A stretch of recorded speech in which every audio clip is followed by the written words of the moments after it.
and thanks for joining us for another episode of Mid-American Gardener. I'm your host, Tanisha Spain, and if this looks different, we are in a different location this week. We are at the Plant Sciences Lab in the conservatory on the campus of the University of Illinois. Did I get it? Yes, you did. Okay, and we are in Jennifer's neck of the woods, actually. So we'll have both of the Jennifers here. I'm gonna have them introduce themselves, and Jen is gonna tell you a little bit about the building, where she teaches, and kind of where we are right now. So we'll start with you, Jennifer Fishburne.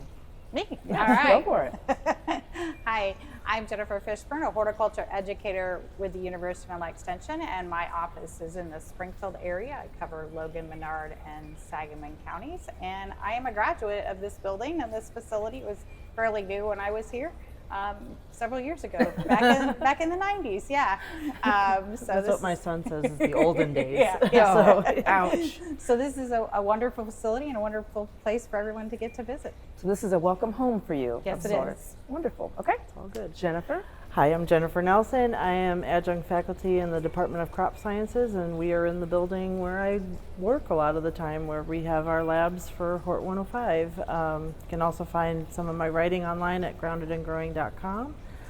Where we're sitting is the conservatory, and lots of people don't realize that anybody can come in here. It's really nice when it's really cold out to come here and experience a number of different tropical plants. There's bananas, there's a chocolate plant, there's orchids, there's also a hallway of plant collections that are kind of grouped by either environment or kind of different themes that people can check out. But lots of people, is kind of a hidden gem on campus that I wish more people would come and check out. And we just learned the visiting hours, the hours that they're open. It's Monday through Friday, 8:30 to 4:30. So if you are interested, this place is absolutely beautiful. Do you have to make an appointment? Do you have to call? No, This it's is open to the public. It's open to the public. Open to the public. Yeah. And you mentioned some other rooms that are down the hall. What can we find in there?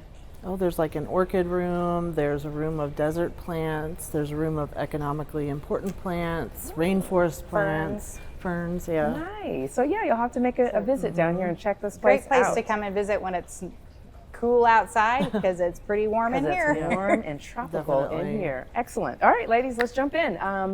We have to get this out of the way because I can't stop staring at it. So, Okay. Who did you find? I was trimming trees this weekend, and I was trimming our birch tree, and I found not one but two of these cocoons that were kind of creepy. They weren't attached, but So intricate. yeah. So I wasn't sure what this was at first. I thought, is it a nest of some sort? Is something going to come jumping out at me? But both of them have an exit hole, and I'll be honest, I didn't know what it was. I used Google Lens to help me kind of narrow it down, and it looks like it is the cocoon from something called the Polyphemus moth, and it is a huge moth. It's 6 inches across for its wingspan. Oh my gosh. And it's really common in Illinois. It is found throughout Illinois and found in wooded areas. And the larvae particularly like birch trees, which is what I was trimming. So it kind of makes sense that I found a couple cocoons in it. Depending on some sources say that there's one life cycle in a season, but a number of them said there can be two. There's one cocoon that will overwinter, and then another cocoon that will be, another generation would be hatched out and Gotcha. complete its life cycle in the summer. So that might be what we're looking at here. Okay. So I'm if not you sure. are out pruning your trees, what do you suggest? Look for that exit hole. Like and just, yeah, I you mean know, it's an exit hole, to be so that's careful? just done. I mean that's hatched out. It's just interesting to look at. My kids are going to take it to school for a show and tell. Yeah, they are. But if there's no exit hole, there is a generation that overwinters as a cocoon. Just leave it alone. It tends to be like either attached to the branches, like how I found it, or in leaf litter. So just leave it be wherever it's at. And Interesting. yeah, it's an interesting creature to have in your garden, and it's kind of one of those fun. I've only seen one for real, but like besides this, I've only seen a real living one once when I was like about 8 years old. We found I'm one. gonna have to look It's this up huge, right after yeah. the show because I'm curious now. Yeah, they're gigantic, and they have big fake, big eye spots on their hind wings to try I and think I know what you're distract talking about. and Okay. distract predators. Very cool. So, Well, I hope the show and tell goes great. They're gonna knock them dead with those. yep. Hashtag my mom's a plant nerd. exactly. All right, Ms. Fishburne. So I brought in some twigs of a mulberry because this is what I could find outside. Mulberry is a native plant. It's not a non-native, but they are undesirable plants in many locations. So the point of bringing this in is to mention that right now is a great time to be removing those undesirables from our landscape. They're usually pretty easy to see at this time of year, particularly if you have honeysuckle or which pops up in a lot of urban landscapes. Autumn olive, we see that a lot more in the rural areas. And then our calorie pear, we're also seeing that on the fringes of urban areas, but in rural areas as well. The reason that now is a great time is because the calorie pear, the autumn olive, and the honeysuckle will all hold their leaves much later than other plants. So they're still green now. They're not turning fall colors, and except for the calorie pear is kind of turning a little red in most places, or may have dropped, but the invasive tends to hold on a little. The one that's invasive tends to hold on a little bit longer. So it's a great time to be looking for those and removing those from our landscape. Actually did this just this weekend. Spent a great deal of time out in our conservation reserve plan area removing autumn olive, and it is a lot of fun. Join a volunteer group and help Never out. ending. But the great thing to do for most folks, particularly with like mulberry or autumn olive, they have pretty deep, mulberry has a deep root system. The autumn olive just clings into the ground pretty good. But we stump cut or cut ours. So the stump cut, so leaving up a little bit of a stump and then treating that with herbicide when we're done. Honeysuckle, if you had small ones, maybe a couple feet tall, those are really easy actually to pull out because they have shallow root systems. But anything bigger, you'd need to cut that probably with really good ratchet pruners or even a saw, hand saw. If you know what you're doing, you could use a chainsaw or other types of saws. But I really encourage the pruners if possible, if it's small enough to do that with, or a hand saw. But again, now is a great time to do that because we can see those easily in the landscape. Plus, we're kind of done with our gardens, so what are we going to do now? Well, go out and remove those undesirables from our landscapes. I wanted to ask a little bit more about the undesirable because we talk a lot about native and non-native, but not all of our natives are desirables, right? So, and that's okay. It's not a bad word or anything. So why is this one? So mulberry in the woods is great. Great food source for wildlife, great food source for birds, but therein lies the problem. They're a great food source for birds, and birds tend to not stay in one place. They migrate, so they drop these just about anywhere, and then they start coming up in our landscape. So it's not really a tree that most people want to have in their immediate yard, particularly in an urban area, but would be great maybe in a park or in a wood lot or a wooded area. And like I said, they are native. What's kind of neat about them, what most people don't realize, is if you look at the two twigs, the leaves look different. We see these are don't have indents in them. They are scalloped, but they're a whole leaf, where this one we see a lot of indents in it. So mulberry does have a couple different types of leaves on the same plant. So if you're looking at this, you might not think it's this. But That is one and really the same. cool. I didn't even notice Sometimes you can find a branch with the two leaf shapes on the same on the branch. same one. Yeah. Interesting. Yeah. Now that gives me another yeah, thing you to got it. Google after we finish. There you go. So a great plant where it belongs. Where it belongs.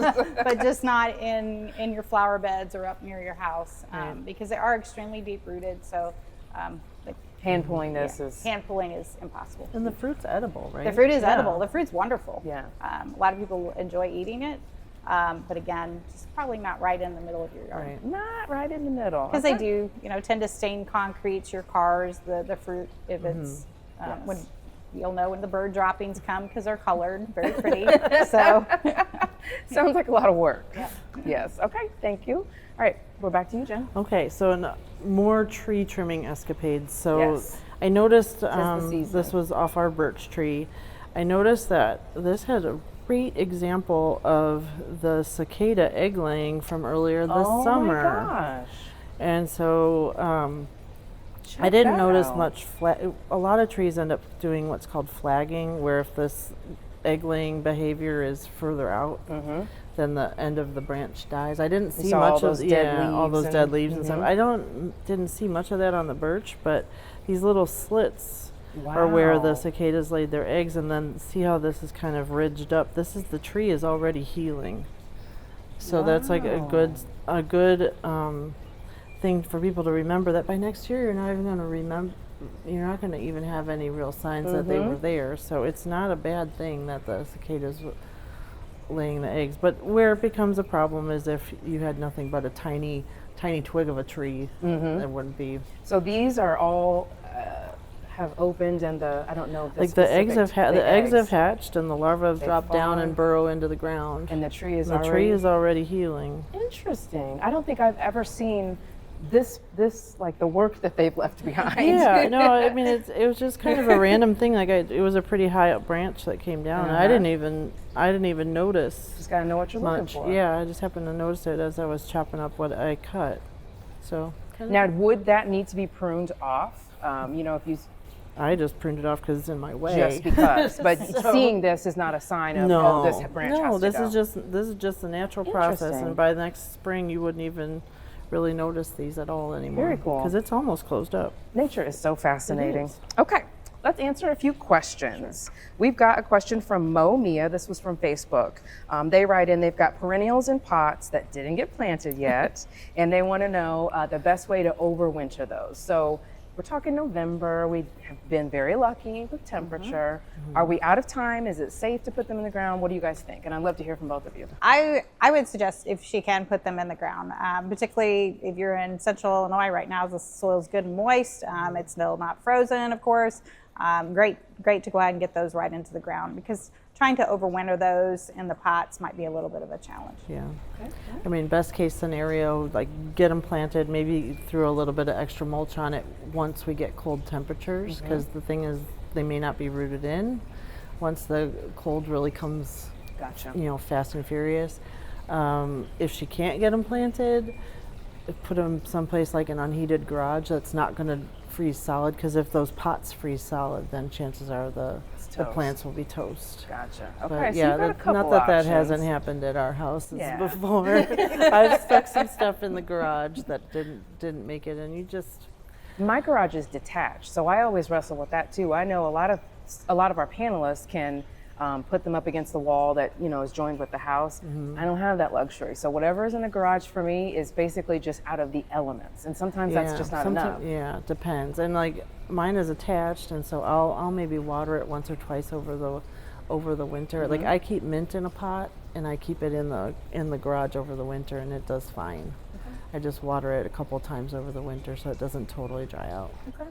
And then Jennifer, if you put them in the ground now, watering and just making sure that they have a good start, what do you recommend there? So exactly that.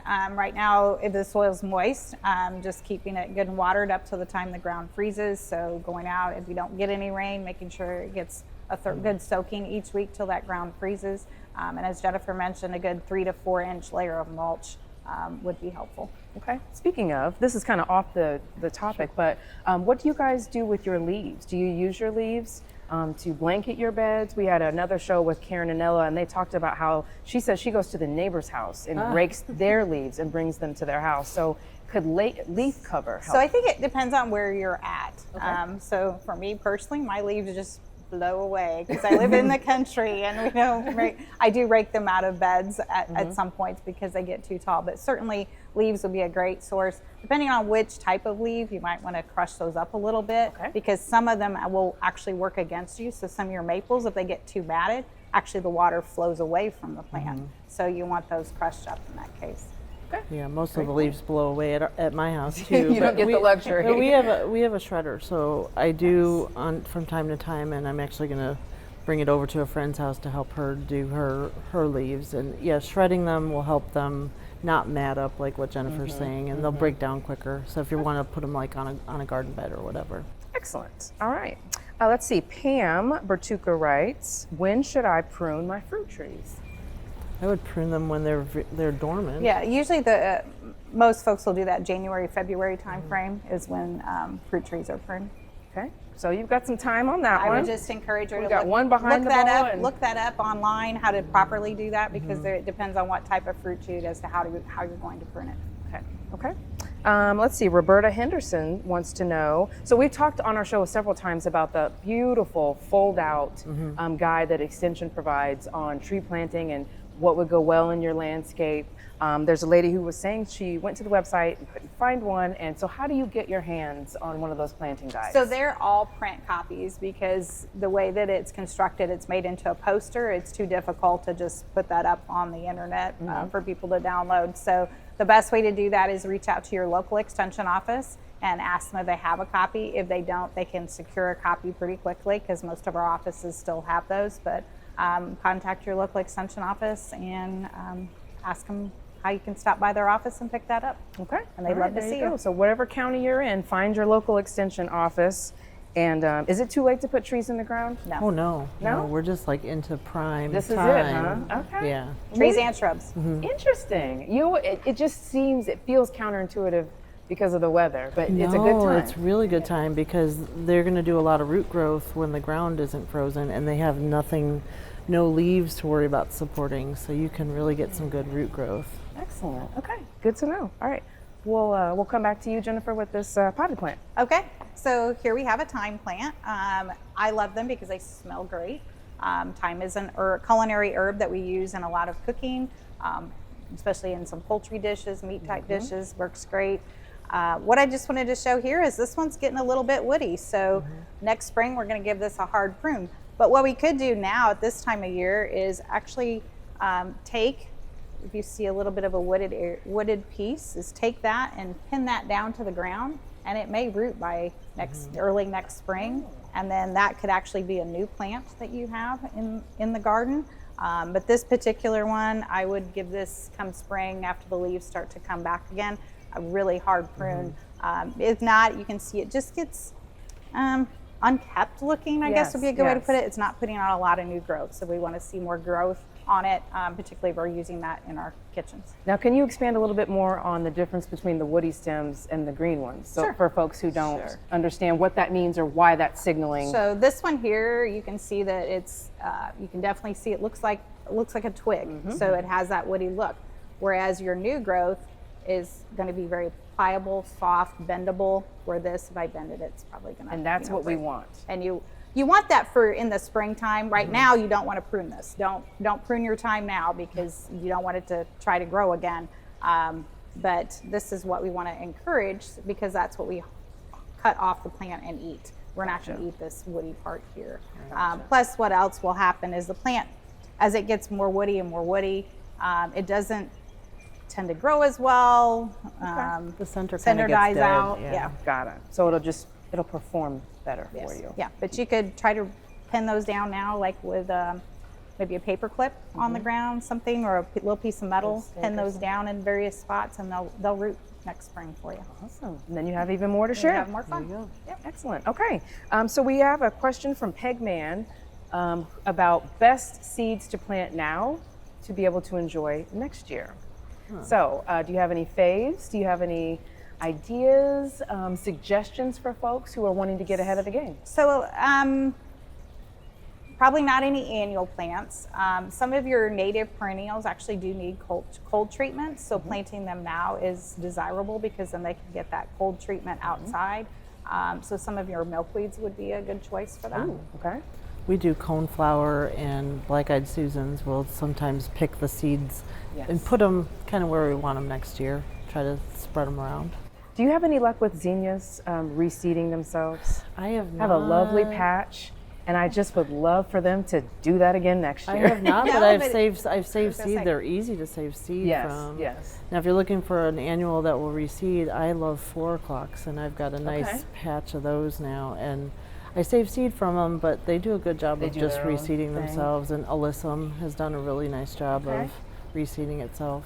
All right. If you have pansies that you planted late this Oh, season, yeah. they're still growing. Leave them alone. Let them be.